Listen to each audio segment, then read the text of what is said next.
Salut tout le monde, j'espère que vous allez bien, j'espère avec le climat actuel et tout ce qui se passe actuellement, surtout que vous êtes en bonne santé et que votre famille est en bonne santé. Soyez vigilants, restez chez vous s'il vous plaît. Et dans ce cadre de rester chez soi, j'ai pensé à vous. Je suis une grande fan de Netflix, je passe quand même beaucoup de temps sur la plateforme et du coup j'ai déjà regardé plein de séries et voilà. Je vous avais demandé si ça vous intéressait. Vous m'avez dit oui, donc là je vais commencer par une première vidéo où je vais vous mentionner 45, oui vous avez bien entendu, alors si après ça vous me dites que vous n'avez rien à voir, je ne vous croirai pas, mais là je vais vous mentionner 45 séries à regarder sur Netflix, comme ça vous n'avez plus d'excuses pour pas rester chez vous, tranquille dans votre fauteuil. Prenez une petite boisson, allez faire pipi, allez faire tout ce que vous voulez. Comme vous vous en doutez, la vidéo va durer un petit moment quand même. Je vais essayer de ne pas faire de spoiler et de ne pas aller trop en profondeur dans chaque série. Mais si vous avez vraiment des séries où vous dites non mais ça j'en ai tellement entendu parler, raconte-nous un petit peu ce que c'est ou qu'est-ce que t'en penses. Dites-moi ça en commentaire, je vous donnerai mes avis sur une telle série. S'il y a des séries que j'ai pas mentionnées et que vous trouvez cultissimes, mettez-moi ça en commentaire. Et si vous n'êtes pas d'accord sur certains trucs, n'hésitez pas à me dire ça en commentaire. Alors cette vidéo sera juste dédiée aux séries, mais je vous fais très vite une vidéo pour les films et tout ce qui est dessin animé. On va y aller, je pense que cette intro était déjà assez grande. J'ai fait plusieurs catégories, je vous mettrai juste ici, enfin, quelque part, les différentes catégories avec les minutes où vous pouvez aller, comme ça si les catégories vous intéressent pas, vous pouvez passer. La toute première catégorie, c'est une catégorie science-fiction. Donc là j'ai divisé en deux parties, science-fiction pure et dure et tout ce qui est héros, voilà, toutes les histoires un petit peu de héros, de super-héros, parce que moi j'adore ça. Donc si vous adorez ça aussi, I've got you covered. Donc le tout premier dans la science-fiction c'est Stranger Things. C'est hyper dur à dire. Une série qui se passe dans les années 80, qui suit, je pense, ils sont 4 gamins qui ont 10-12 ans. Voilà, je vous en dis pas plus, mais la série elle est vraiment cool. Je pense qu'elle a fait assez de bruit, que vous êtes déjà au courant, mais si vous ne l'avez pas encore regardé, c'est le moment de commencer. Ensuite, on a la série allemande Dark. Il y a des gens qui disparaissent dans une ville, on ne sait pas ce qui se passe, et il y a un garçon qui essaie de comprendre pourquoi les gens disparaissent, et du coup, il découvre une espèce de tunnel, une cave, et il va dans cette cave, et là, il découvre un petit peu, entre guillemets, ce qui est en train de se passer. Bon, j'espère que c'est clair, je vous en dis pas plus parce que je veux pas vous spoiler, mais clairement l'histoire est vraiment géniale. Vous vous rendez compte qu'elle est entremêlée dans tous les sens, dans des années différentes. Je pense qu'il y a des boucles de 30 ans, donc il s'est passé des trucs il y a 30 ans, il se passe des trucs 30 ans plus tard. Enfin, c'est vraiment une série hyper bien cousue et ça j'aime vraiment beaucoup. Le fait qu'on comprend pas tout de suite et puis qu'après on se dit ah mais ouais, et puis après tu dis oh putain, enfin voilà. Alors dans le même genre on a la série Sense8.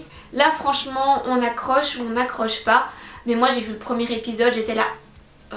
J'ai regardé le deuxième parce que j'avais envie de voir, et puis après le deuxième j'étais là, je comprends toujours pas c'est quoi ce truc, puis j'ai vu le troisième et là j'étais là what the fuck, ce truc est génial. Certains humains développent un 8e sens et ils sont connectés entre eux en fait. Enfin je vous en dis pas plus parce que dans les premiers épisodes on apprend à comprendre ce qui se passe, mais vraiment si vous trouvez les 2-3 premiers épisodes bizarres et tout, accrochez-vous, ça en vaut la peine. Ensuite on a la série 3% qui est une série brésilienne, donc c'est une série un petit peu post-apocalyptique où la société est divisée en deux. Donc, vous avez le continent où les gens vivent dans un grand niveau de pauvreté.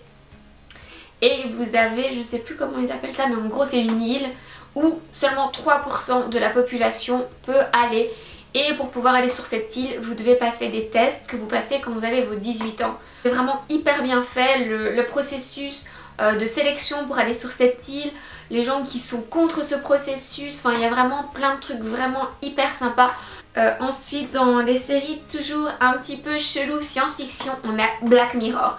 Chaque épisode représente des histoires différentes et vous avez vraiment des épisodes où vous vous dites purée mais ça pourrait trop arriver. En fait c'est la société actuelle, le maintenant, mais avec un tout petit plus à chaque épisode, une petite technologie en plus qui fait qu'il y a quelque chose qui change. Cette série, c'est regarder les dérives de la société ou comment notre société pourrait dériver et vous vous dites que purée, on pourrait vite y arriver. On a The Witcher, ça c'est vraiment les gens qui aiment bien l'univers un petit peu, le Seigneur des Anneaux, ce genre de trucs. Parce que voilà, il y a des magiciens, il y a le Witcher qui est une personne qui... Je sais pas comment vous dire, il est plus fort que les autres. Je sais plus exactement, mais il a quelque chose qui fait que il est plus fort. Il a quelques pouvoirs de magicien aussi. Moi le premier épisode j'étais là, oh, ok. Et puis je me suis dit je vais regarder la suite quand même parce qu'il y a des fois les premiers épisodes où je suis perplexe. Je me dis je vais regarder le second pour voir ce que j'en pense. Et j'ai dû attendre je pense le 7e épisode pour comprendre ce qui se passait. Parce qu'en plus dans cette série, le truc c'est qu'on vous le dit pas. Mais à un moment vous êtes dans le présent, à un moment vous êtes dans le passé, à un moment vous êtes dans le futur. Et vous êtes là, mais qu'est-ce qui se passe quand? Je comprends pas. Et moi, il m'a fallu un petit moment pour comprendre, mais quand j'ai compris, je l'ai purée, mais cette série est vraiment trop bien. Mais voilà, il faut vraiment aimer le genre, quoi. Une autre série qui est un peu plus, j'aurais pu la classer dans les séries pour teens aussi, mais je vais la laisser dans la science-fiction, c'est les nouvelles aventures de Sabrina. Là ça reste la petite Sabrina gentille mais avec un petit twist un petit peu plus noir et je la trouve vraiment cool. Donc bien sûr il y a la magie dedans mais c'est pas la magie à la Harry Potter. Non c'est des trucs un peu plus, comme je vous ai dit, noirs. Mais voilà je trouve que cette série est vraiment très très bien. Toujours dans les trucs un peu plus noirs mais c'est pas noir du tout. On a la série Lucifer. Alors là si vous accrochez les gars, sur Netflix je pense que vous avez 6 saisons. Donc vous avez de quoi regarder en plus ces saisons. Il y a genre 20 épisodes à chaque fois donc... Là vous en avez pour un moment. C'est une série policière mais du coup avec Lucifer donc qui est le vrai Lucifer qui revient des enfers, qui décide de prendre des petites vacances sur Terre, voilà. Et il s'ennuie un petit peu donc il va commencer à aider une détective dans ses enquêtes. Voilà, je vous en dis pas plus mais franchement je vous conseille à 300%. Ensuite on passe de Lucifer à The Good Place. Alors là c'est complètement l'inverse. The Good Place, c'est l'histoire de 4 personnes qui se retrouvent au paradis. Enfin, c'est ce qu'ils pensent. Voilà, je vous en dis pas plus. C'est une série avec Kristen Bell et elle est juste hilarante. Cette fille est vraiment trop drôle. C'est vraiment la série que vous devez regarder si ce jour-là vous vous sentez un petit peu déprimé. Franchement, c'est la série qui donne le sourire.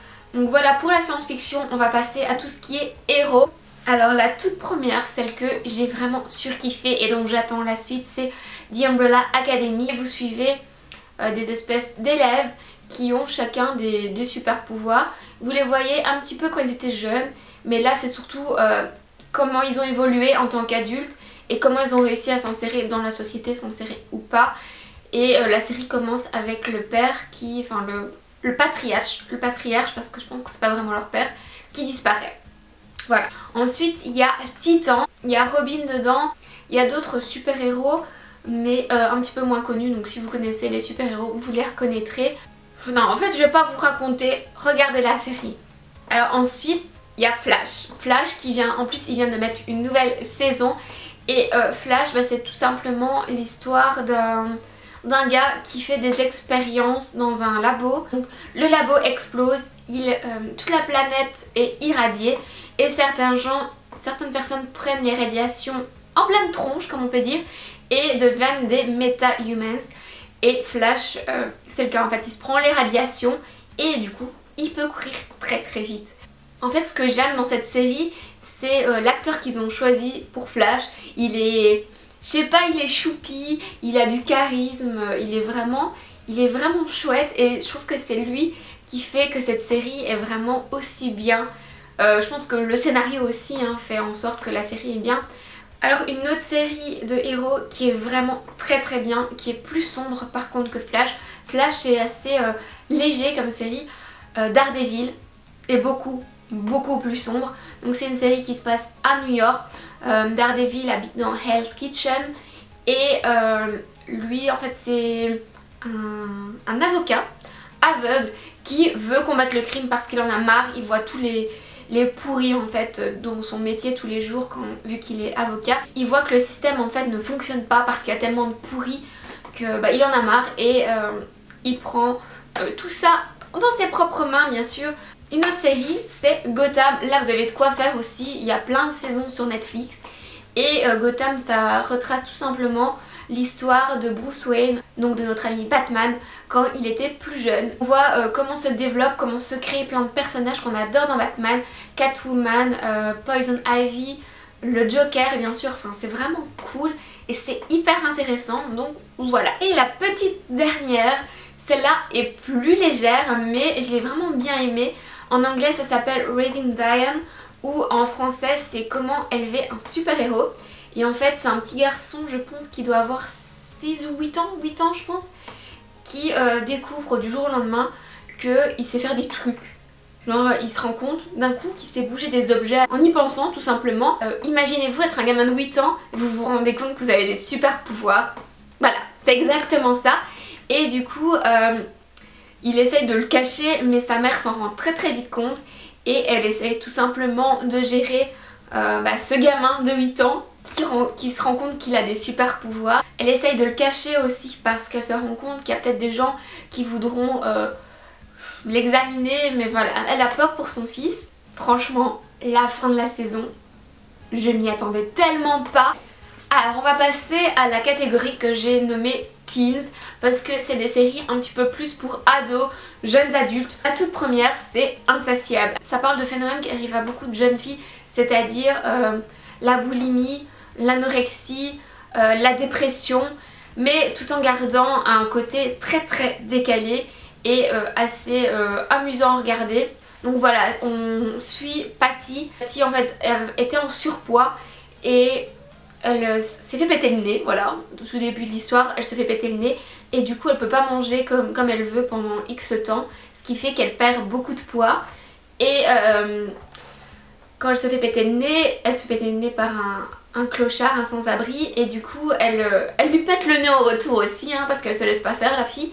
Et du coup le sans-abri la poursuit en justice et son avocat à Patty est un avocat qui fait des concours de beauté.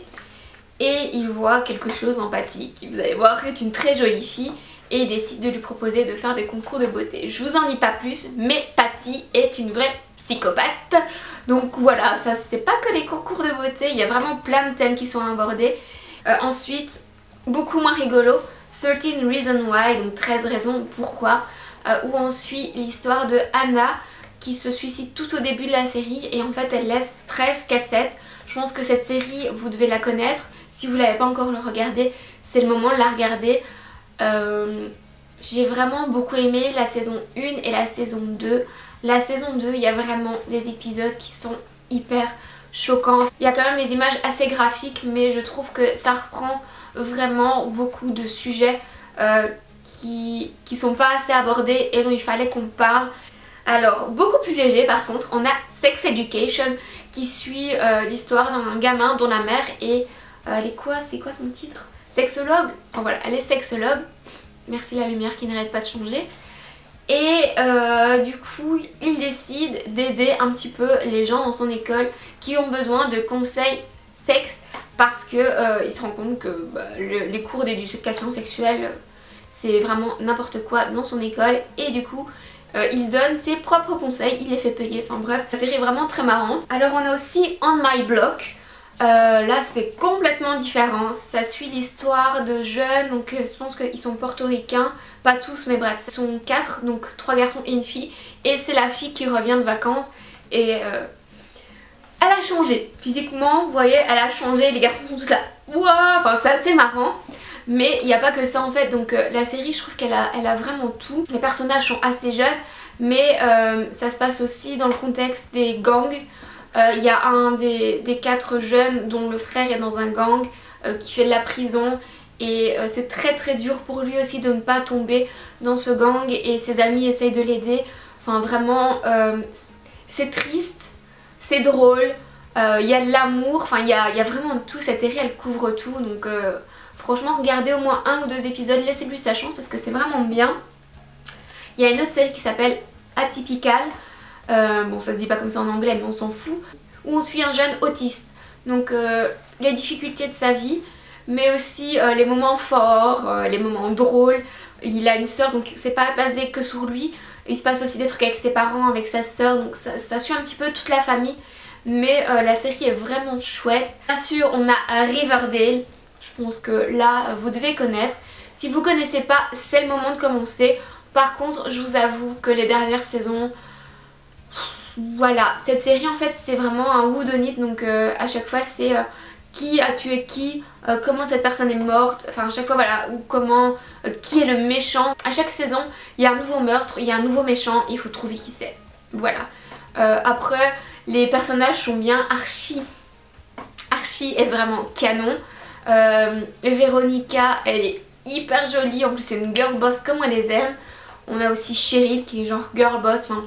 Voilà, les acteurs sont pas mal, mais à force ça devient un peu redondant. Donc commencez et puis voyez ce que vous en pensez. Et enfin, la dernière série dans cette catégorie, c'est The Politician. Donc le politicien tout simplement. Et c'est un garçon, je pense qu'il doit avoir 17-18 ans dans la série, qui veut devenir président président de la promo, un truc comme ça. Enfin, et en fait pour lui c'est un échelon vers devenir président des États-Unis et il fait vraiment tout pour avoir donc cette présidence des étudiants. Et c'est assez marrant, c'est assez décalé, donc voilà, si vous voulez rigoler un peu, cette série est pour vous. Alors on va passer du rire à l'horreur. Dans les séries d'horreur j'en ai 3, une qui est pas vraiment horreur mais bon bref. La toute première c'est Marianne. Alors comme vous avez pu le voir dans toutes les séries que je viens de citer, je regarde pas beaucoup de séries françaises. C'est pas tellement mon truc, moi j'aime bien les grosses productions américaines. Mais là je me suis dit je vais lui donner sa chance. Et franchement, la vieille qui joue, qui est censée être possédée, mais elle fout les boules. Il y a des moments où je regardais cette série puis je me disais il faut que j'arrête, il faut que je regarde autre chose parce que je vais mal dormir. Et clairement il y a des nuits où j'ai mal dormi. Bon, je vous avoue je suis assez impressionnable. Mais bref, je trouve que la série est très bien faite. Donc voilà, si vous voulez un petit moment d'horreur, Marianne c'est pour vous. Une autre série horreur c'est The Haunting of Hill House. Et en fait c'est des gens qui vivent dans une maison hantée, mais ils le savent pas au début. Mais en fait c'est beaucoup plus que ça, il se passe des trucs vraiment...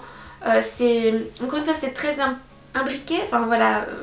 il faut comprendre quelque chose pour comprendre autre chose, il faut retourner dans le passé pour comprendre le présent et le futur. Enfin, la série est hyper bien ficelée, elle est pas tellement horrifiante dans le sens où vous vous direz je vais faire des cauchemars après. Et la dernière c'est un truc un petit peu plus vieux, c'est une série policière qui s'appelle Luther avec Idris Elba. Et j'ai vraiment adoré cette série. J'ai classé cette série dans les séries horreur parce que ça vous plonge vraiment dans l'horreur du psyché humain où vous dites purée mais il y a des humains qui sont capables de faire ça, il y a des gens qui sont capables de faire ça et ça fait froid dans le dos. Et c'est encore une fois, c'est une série où j'ai dû faire une pause à un moment, mais franchement la série est vraiment très très bien. Alors on passe à la catégorie que j'ai nommée les histoires vraies, enfin les histoires basées en tout cas sur des histoires vraies. La toute première, franchement je l'ai dévorée, c'était Dirty John. En fait c'est l'histoire d'une femme d'âge mûr qui rencontre un homme et très vite leur histoire devient sérieuse. Forcément vous imaginez bien, elle cherchait quelqu'un, cet homme il a toutes les qualités, il est beau, il est avenant, il est attentionné et du coup très vite elle se lance dans cette relation. Petit à petit elle va se rendre compte qu'il y a des trucs bizarres avec John. Ses filles aussi lui disent maman ce gars il est bizarre, mais elle est amoureuse, elle fait pas attention. Enfin je pense que ça pourrait nous arriver à toutes. Et en fait ce John c'est vraiment un arnaqueur mais professionnel. Et c'est vraiment arrivé à cette femme et vous vous dites purée il y a vraiment des gens mauvais. Ensuite on a Unbelievable, incroyable en français je pense s'ils le traduisent littéralement, où c'est l'histoire vraie d'une fille. Il n'y a pas de spoil, c'est le tout premier épisode. Elle est chez elle, il y a un gars qui rentre chez elle sans effraction parce qu'il a su rentrer par la porte-fenêtre, qui la viole et puis il repart. Et en fait cette fille le lendemain appelle la police et explique son histoire. Mais le truc c'est que cette fille elle est ballottée dans le système depuis des années, de maison d'accueil en maison d'accueil, et c'est une fille un peu à problème. Et en fait les policiers finissent par ne pas la croire. Je vous en dis pas plus mais franchement c'est assez poignant comme série. Ensuite on a Mindhunter. Alors ça c'est vraiment la série que j'ai surkiffé. C'est plus une série policière mais je l'ai classée dans les histoires vraies parce que ça raconte la vraie histoire de deux enquêteurs du FBI dans les années 70 ou 80 je sais plus, qui développent le profiling et qui se rendent compte qu'il y a des profils de serial killers. Avant, vous vous rendez compte, moi quand j'ai vu ça j'étais là mais putain, avant personne ne s'était rendu compte qu'il y avait des mecs qui tuaient des gens en masse et que ces gens avaient un profil particulier qu'on pouvait étudier. Et vous êtes là mais putain mais les années 80 les gars, mais c'est il n'y a pas si longtemps que ça, c'est il y a 30 ans quoi. Et du coup bah là on suit ces deux agents du FBI qui découvrent ça et qui mettent en place des profils pour qualifier les serial killers. Donc voilà, vraiment très bien Mindhunter. Ensuite on a Dans le regard. Dans le regard, c'est l'histoire, je pense qu'ils sont 5, de 5 jeunes afro-américains qui sont au mauvais endroit au mauvais moment. Il y a une jeune joggeuse qui se fait assassiner dans un parc et il s'avère que ces jeunes étaient là, sauf un qui n'y était pas du tout, mais bref. Ces jeunes étaient là à ce moment-là, rien à voir avec le meurtre, mais c'est sur eux qu'on va remettre toute la responsabilité de la mort de cette jeune fille. Et c'est vraiment, encore une fois, très poignant comme le système américain a décidé de juger, de condamner ces jeunes qui n'ont absolument rien fait et de leur prendre toute une partie de leur vie.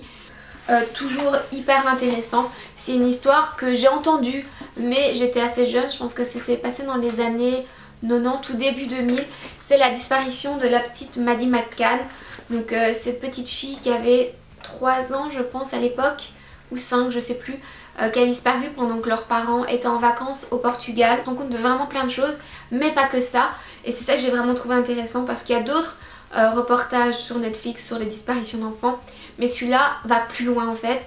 On se rend compte, comme je vous disais, de pourquoi les parents ont été accusés, de ce qui s'est passé avec la police portugaise, mais aussi du réseau. Et ça franchement j'étais choquée parce que j'étais loin d'imaginer, mais des réseaux de pédophiles qui peuvent exister dans le monde, en Belgique, au Portugal, au Maroc, sur le dark web on trouve de ces trucs et ils vous en parlent dans le documentaire. Et c'est ça qui m'a vraiment choquée parce que j'étais loin d'être prête à entendre ce que j'ai entendu dans ce reportage. On ne reste pas sur que Maddie, on parle vraiment de plein de choses et c'est vraiment hyper intéressant. Là, beaucoup plus léger, c'est le reportage, le documentaire sur le festival Fire, où c'est un gars qui a décidé de faire un énorme festival style Tomorrowland mais beaucoup plus cher, beaucoup plus exclusif, sur une plage, enfin sur une île dans les Bahamas, et les tickets se vendaient genre à 10 000 $ et c'est vraiment parti en couille. Et on apprend donc comment ils voulaient l'organiser, comment ça devait se passer et comment ça s'est vraiment passé. Alors on passe à la catégorie, bon j'ai mis thriller psychologique mais c'est pas forcément tout à fait ça, mais je savais pas trop comment les catégoriser. Bref, le premier c'est Gypsy. Donc Gypsy, de toute façon je vous mettrai toute la liste en barre d'infos. Vous suivez l'histoire d'une psychiatre qui suit une jeune femme et qui a vraiment sa vie elle est carrée, elle est réglée, et puis à partir du moment où elle commence à suivre cette jeune femme, les choses partent un petit peu en vrille. Je vous en dis pas plus mais c'est vraiment hyper intéressant. On a Intimidation aussi. Intimidation, ça commence avec un homme qui se fait approcher par une dame qui lui donne une enveloppe et qui lui dit « Votre vie n'est pas celle que vous pensez, votre femme n'a jamais fait de fausse couche » parce que sa femme avait fait une fausse couche quelques années auparavant. Elle était jamais enceinte, elle lui donne l'enveloppe et dans l'enveloppe il y a toutes les preuves. Et de là, tout part en cacahuète, mais tout.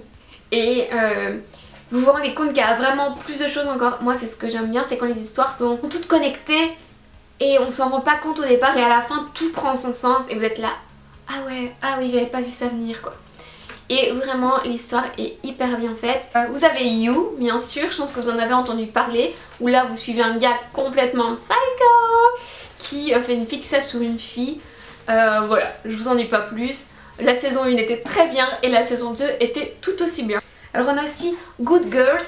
Donc Good Girls c'est 3 mamans c'est des gentilles mamans avec... il y en a une, elle a genre 3 gosses, elle a vraiment réglé, c'est une maman au foyer qui fait des petits plats, qui fait des cupcakes et en fait à un moment elle se trouve dans une galère et elle décide de passer du côté obscur. Ils vont voler de l'argent qui appartenait à un dealer et de là la vie de ces 3 mamans va prendre un tournant tout à fait différent.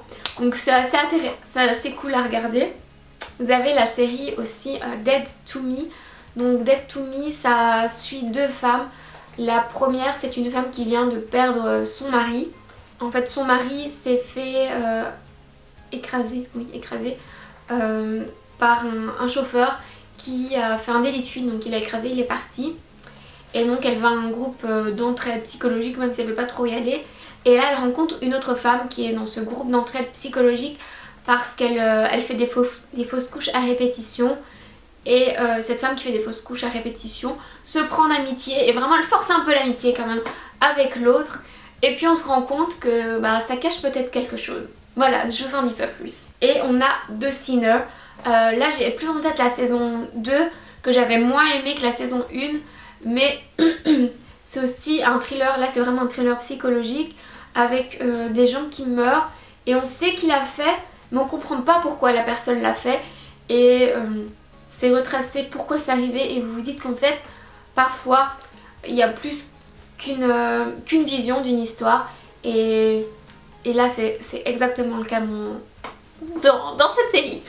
Ensuite j'ai la catégorie funny, donc les trucs un peu drôles. La première série c'est Working Moms. Donc là on suit des mamans qui travaillent mais qui ont aussi des bébés en très bas âge. Elle montre tout, vous voyez, les galères de l'allaitement, les galères des bébés. Et là vous vous dites enfin quelqu'un qui nous montre les côtés négatifs d'avoir des enfants. Et c'est assez marrant, mais il n'y a pas que ça, il y a aussi comment ça se passe dans leur couple. Ils parlent de dépression, enfin la série est assez décalée et assez marrante.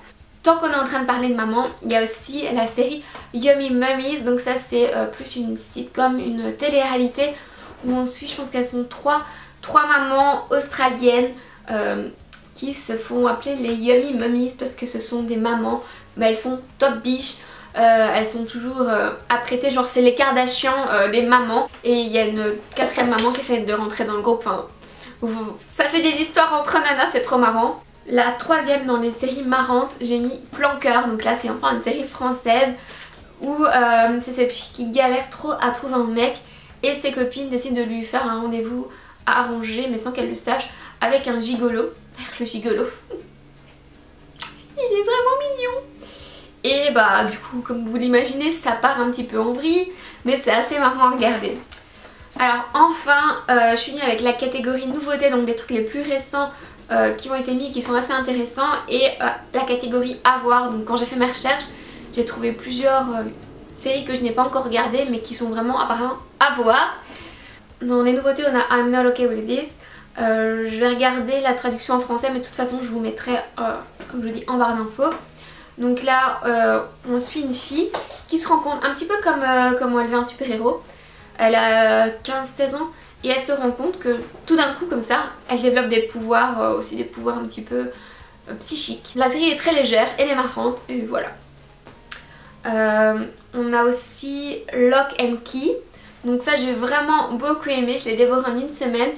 Ça commence avec un homme qui meurt et pour mourir il met une clé, il tourne la clé et la clé explose. Enfin la clé le fait exploser et vous êtes là. Ok, qu'est-ce qui se passe?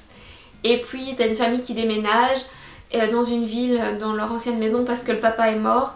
Et ils commencent à trouver, le plus jeune commence à trouver des clés un peu partout dans la maison. Et voilà, les clés, ce sont les clés de l'histoire. Je commence à faire des petites feintes, il va falloir que j'arrête cette vidéo. Et dans les nouveautés en série française, on a aussi Vampire. Donc on suit une fille qui est à moitié vampire parce que sa maman est vampire et son père qui est décédé, lui il n'était pas du tout vampire. Au début elle vit une vie très normale, elle va à l'école normale et tout, elle prend des petits médicaments pour réprimer son côté vampire et elle arrête ses médicaments et là sa vie prend un autre tournant. Voilà, je vous en dis pas plus. Les séries à voir, donc je les ai pas encore regardées, mais il y a Godless, donc c'est une série qui se passe en temps de Far West, donc je sais pas trop si je vais aimer cette époque parce que c'est pas hyper mon truc, mais je vais lui donner le bénéfice du doute. Donc on a Bloodline et Master of None, donc j'ai pas encore regardé, donc je sais pas vraiment vous dire de quoi ça parle, mais je vous en donnerai des nouvelles. Voilà, c'est tout pour cette vidéo. J'espère vraiment qu'elle n'a pas été trop longue, j'espère qu'elle vous a plu. N'hésitez pas aussi, si vous avez regardé des séries dont je vous ai parlé, à me dire ce que vous en avez pensé. Et aussi, pourquoi pas me mettre un petit top 10 de vos séries préférées, comme ça je sais ce que vous aimez et j'évalue un petit peu plus le genre de trucs que vous regardez. Bien sûr, comme je vous ai dit, si vous avez des séries que vous voulez que je review, mettez-moi ça en commentaire. Et puis bon, si vous trouvez cette vidéo utile, n'hésitez pas à mettre un j'aime et à vous abonner. Voilà, je vous fais plein de bisous et je vous dis à la semaine prochaine.